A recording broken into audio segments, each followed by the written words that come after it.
Digital becomes ever more important for companies. The move to cloud, the cybersecurity challenges, the importance of data, they are all impacting the relationship between business users and their ICT providers. At the European level, Beltic tackles these challenges together with fellow CIO associations. Can I ask you to welcome on stage Bernard Duverneuil, Chief Digital and Information Officer of Elior Group, a global player in catering and food services. Bernard has been the chairman of Cigref for 5 years. Cigref is the French Association of CIOs. And he's currently one of its vice presidents in charge of European affairs. Next, Dr. Hans-Joachim Popp, a founding member of Voice, the German Association of CIOs.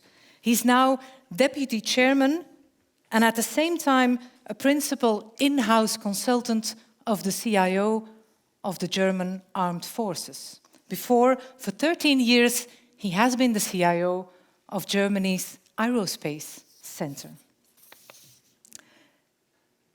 And Arthur Govaert is the president of Cio Platform Netherlands. Until very recently, he was also CIO of Radboud UMC, University Medical Center in Nijmegen, I believe. And Claude Rapoport, president of Beltic, our own Belgian Association of CIOs and Digital Technology Leaders. And with our panel seated, I gladly pass the floor to my colleague Levi Nietveld, our business manager at Beltug, who will moderate the conversation.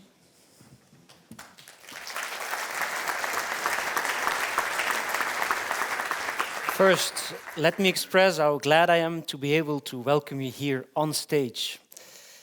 It is a pleasure indeed to meet each other in person. Dear audience, the same panel was organized last October in Paris during the annual event of Cigref. The public there really appreciated the messages about the cooperation that the 4 associations are setting up. At Beltug, we realized we can be proud of it. It is something that is needed and something that is paying off. But who's better placed than the presidents and the vice presidents to tell us more? Gentlemen, we have 20 minutes, which is not a lot for this panel. We'll have to address the cooperation and the actions your associations are doing. It means that I will give the floor once to all of you, but afterwards there will be many opportunities to discuss further, elaborate with the audience. Dear Claude, I start with you. You're the president of Beltic, the Belgian association in this cooperation. I would like to start with setting the scene of the cooperation. Can you tell us a little bit about how it is organized, what the added value is, and how it is linked with the priorities of Beltic? Thank you, Levi. Well, the short story. On the 13th of January 2020, Cigref invited Beltug, Cio Platform Netherlands and Voice Germany in Paris, with the idea that we could share our priorities and perhaps build some common proposition and positions. And we were lucky, because as you remember, January 2020, nobody knew anything about COVID in Europe. And we could meet face to face, just like today, and it's a pleasure, of course. So we could share our priorities, and we could share our worries, but most important, we could learn who we are, each other, and gain confidence in each other. And I want to thank Cigref for this initiative, because these face-to-face meetings were really the starting point. Since then, we meet monthly in teleconference to address our most urgent points. And we also share all our documents or materials or press release or studies and so So it's enriched everybody. And we also were able to start at the same time as the new Commission started. I told you we were lucky with the timing of the COVID. We were also lucky with the timing of the European Commission, because it was a time when the new European Commission, with Margrethe Vestager and Thierry Breton, started a lot of consultations about regulations to come. And because we were together, we could share the workload and join forces to produce qualitative documents with examples, with details. And so we could answer in very short time. We had only 2 months to answer very important consultations, and we could meet the deadline. And we heard that the European Commission appreciated these documents. For example, we could meet Pierre Chastanet and Witte Weissmuller, who are responsible for cloud and software in the Commission. And we will meet them tomorrow face-to-face, also with their director, Mr. Piers O'Donoghue. We also had the opportunity to have teleconferences with Werner Steng, who is in the cabinet of Margrethe Vestager, responsible for the coordination of the digital policies. So all that, and we will also see him tomorrow face-to-face. So I think this is rather promising. But now the second question of Levi was about the Beltic members' priorities. How does that match?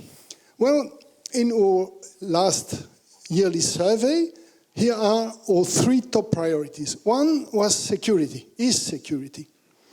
And today, Hans-Joachim and Bernard will talk a little bit about security. And we will also have the chance to have Miguel de Bruiker today on stage, and I think he's the best person to talk about security in Belgium. Second priority was data governance and best practices when sharing data. And here I have a very, very good news today. Well, since 1 month, the European Commission has published its Data Act. And this Data Act will really be as important as GDPR has been for the privacy. About data sharing and data access, it's incredible. Imagine you have put part of your business in the cloud or in a package, and you would like to get your customer file daily, for example, back to mix it with the rest of your business, or your accounting file or any file. Do you recognize this kind of problem? Well, this is solved by the Data Act. I will now read you 2 titles of articles of the Data Act, and you will see how important that is. Article 3, obligation to make data generated by the use of product or related service accessible. Article 4, the right of users to access and use data generated by the use of products and related services. And now, without undue delay, free of charge, and where applicable, continuously and in real time. In my experience, it's quite different with what we have today. And the Data Act contains also a lot of other points, important points, and it still has to go through Parliament and a Council review. So normally within 1 year, the Commission will publish the final Data Act, and at that time, you will see the impact on the market. Our third priority was how to cope with the dependency on cloud providers, lock-in, for example. Well, Beltic and the 4 associations worked hard on that topic, and we could produce a document called 11 Fair Principles. The most important fair principles to react to unfair practices that you, the members and the CIOs, have brought to us, saying, okay, we got that in our contract, that is absolutely not normal. We could make priorities on that, details, examples, and we produce a document with that. And we will, in the coming months, communicate in the media about it, because not only the CIOs must know the problem, but also the public and the parliament members, for example. So that's it for me today, and I now leave the floor to the other associations.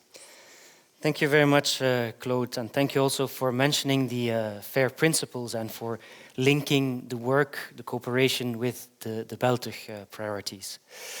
I would like now to turn to Cio Platform Netherlands, our Dutch sister organization. Dear Arthur, you've been recently responsible and involved in a leading role at the University Medical Center in the Netherlands. You had huge responsibilities for, amongst other, data protection. And you also have been, as we've heard, the president of Cio Platform Nederland for several years. I would like to continue a little bit where Claude left off and talk a bit about the FAIR principles. Compliance with EU regulations is actually the first principle of those 11. Maybe you could tell us more about it and also about the balance between IT vendors and business users, especially also linking what Jacques said with the growing importance of artificial intelligence. Yeah, excellent. First of all, I would like to thank Beltic for inviting us. We are here for the second time on stage with the four of us. And indeed, as Claude told you, we have a very strong collaboration after 2 years, sharing responsibilities and sharing also the work, because it's a lot of work we have to be doing, because a lot of laws are coming up, as Claude explains. And one of the issues you asked me is, does software comply to European laws and regulations? And I tell you, most of the time, they don't. And the funny thing is, if I talk about that with politicians, they say, is that so? Yes, that is so. And that put us at risk, we as business users, because that's how we phrase ourselves, towards European lawmakers. We are as important as the private consumers. We business consumers, we represent the business of Europe, the private sector, the public sectors, the institutions. And with software which doesn't comply to European laws and regulations, we are put at risk. Because if something goes wrong digitally at our companies or institutions, most of the time, and actually almost, the lawmakers or the authorities would look at us, what's happening there? Even if the software fails, or if there's a leakage at the software, or a data failure in the software. And there's something funny about the GDPR, which we need to fix now in the future laws and regulations which are upcoming. The Data Act, but in particular the Artificial Intelligence Act. I'll come back to that in a second. If you think about the GDPR, there's something very funny. If you would buy a car, a US car, or meat, or get a vaccine, these products have gone through very heavy certification and have got a stamp that they fulfill the laws and regulations in Europe. That is not the case with software. Very strange. So if you would buy a car, and something goes wrong with the car because it breaks in two, or a wheel drops off, or the exhaust doesn't comply to the CO2 regulation, you as a driver would be at fault and would be responsible for the mishaps of the car. It's a very strange situation. And if you think about that, we as four associations said we need to fix that. We can't fix that in the GDPR, and actually I hope it will be fixed in the GDPR in the future, but we need to fix that in the new laws. And for example, in the AI Act, which is upcoming, you have the same problem. We can't be held fully and only responsible for what's happening with AI solutions. If we buy AI building blocks from software developing companies and we put that together as a solution for a traffic or a hospital or whatever company, the components which are delivered should be under certification, which is the responsibility of the software company who delivers that. That can't be us only who is responsible. So this is something we're striving for, that there's a shared responsibility between software companies and end users, which we are, the business users, in providing digital solutions to our employees, to our customers, to the society. And that shared responsibility is at the moment absent in most of the regulations and laws. And moreover, there is, and you hear that in the previous speaker, there is not a security by design, there's not a regulation by design effort by most of the software companies who develop software. I hope that answers your question, Levi. It does, it does. Thank you, Arthur. I also would say that through this cooperation, we're able to engage much earlier with policymakers and to bring the message you're bringing to them. Yeah, excellent. I would like to turn now to Voice, our German sister organization. Hans-Joachim, you have many years of experience as a CEO. You also have in advisory positions towards CIOs in the IT security and in the defense industry. As a board member of Voice, you're also responsible for public affairs. And on behalf of Voice members, you've been calling for better quality of software in general, and stronger and better liability for those who produce the software. Maybe you could tell us a little bit more about it. How is it affecting your members? How is it affecting other business users? And why do you think that working together is easier to tackle this huge challenge? Yeah, as you say it, it's a huge challenge. But first, let me again thank Beltug for organizing all that. I think what we need is self-confidence, staying together, working together and giving each other the feeling that we really can stand against the companies, the provider side, who keep telling us certain frontiers or certain limits, which might not be necessary. And one example is the quality we have in the software right now. And yeah, you will admit that we have low quality right now in many of the systems we are responsible for security, but also for the effort that is needed for running it, for the operation, and also the end user. I will give you an example. Who of you has lately seen an error message that says something went wrong here? Who has seen that? Did you know that it is mathematically provable that any error message can be formulated in a way that it actually reveals the real error behind it?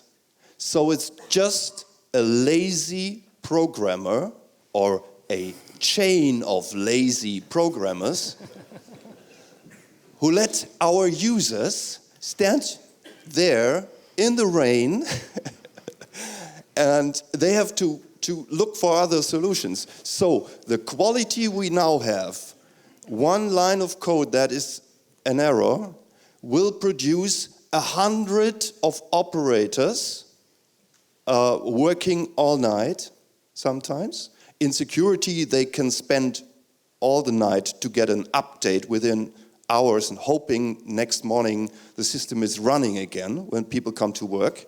And 1 million of users that are suffering from these errors in their daily usage. So what we have to do is change that, raise quality in the programming, and on the operation side, just keep the costs or getting the costs down. And that's also a solution for the talents we need. I mean, we should put the talents into programming and not into the operation of bad software. So for that, we need an incentive for the software provider, and that is liability. And I'm picking up on what Arthur just said.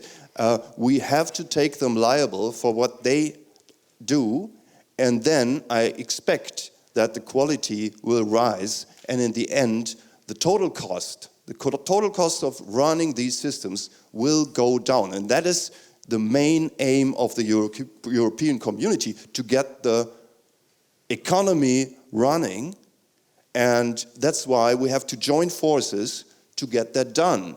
And please don't believe the fairy tale that software cannot be error-free. All of you, or maybe some of you, are working in the medical field. Who's working for a medical company?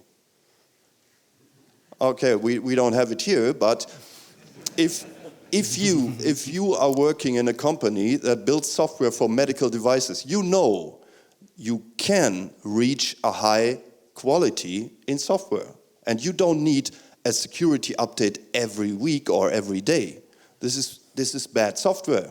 You can change that, and we should change it. And that's why I'm calling to the EC that we really go into that direction, and we can only do it together. That's behind it. Thanks. Thank you, Hans-Joachim, for this very, very clear message. I would say that by joining forces, we can bring this message not only once, but then at least 4 times to policymakers. I would like to turn now to, and that's last but not least, to Cigref, our French sister organization. Dear Bernard, you are the CDIO, as we've heard, of a global company. You have been the president of Cigref for several years, and now you are the one of the vice presidents and responsible for European affairs. At the end of the panel, I would like to look in the future.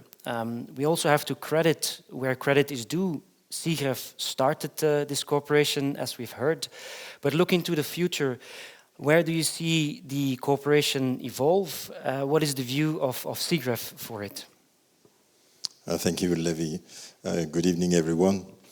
Actually, I would like to start with the analogy of the European coal and steel community, if you remember that, for, well, people in the room who are more than 70 years old, in fact. So there was no Commodore at that stage. But 70 years ago, we created that with a few countries. And actually, it was Germany, Netherlands, Belgium, France, there's Italy also. But really, this is the construction of something. So we are here to represent the European digital business users community, in fact. So that construction has been absolutely mandatory, I think, for many reasons. The first one is something we discovered actually with the rise of the GDPR. We thought that business users or companies had to suffer, were undergoing the regulation that was issued by the European Commission and Parliament. And what we believed at Cigref was the fact that if we are not there in anticipation, then we'll continue to undergo those regulations, which are not so easy, not so free for our companies and for the economy, in fact.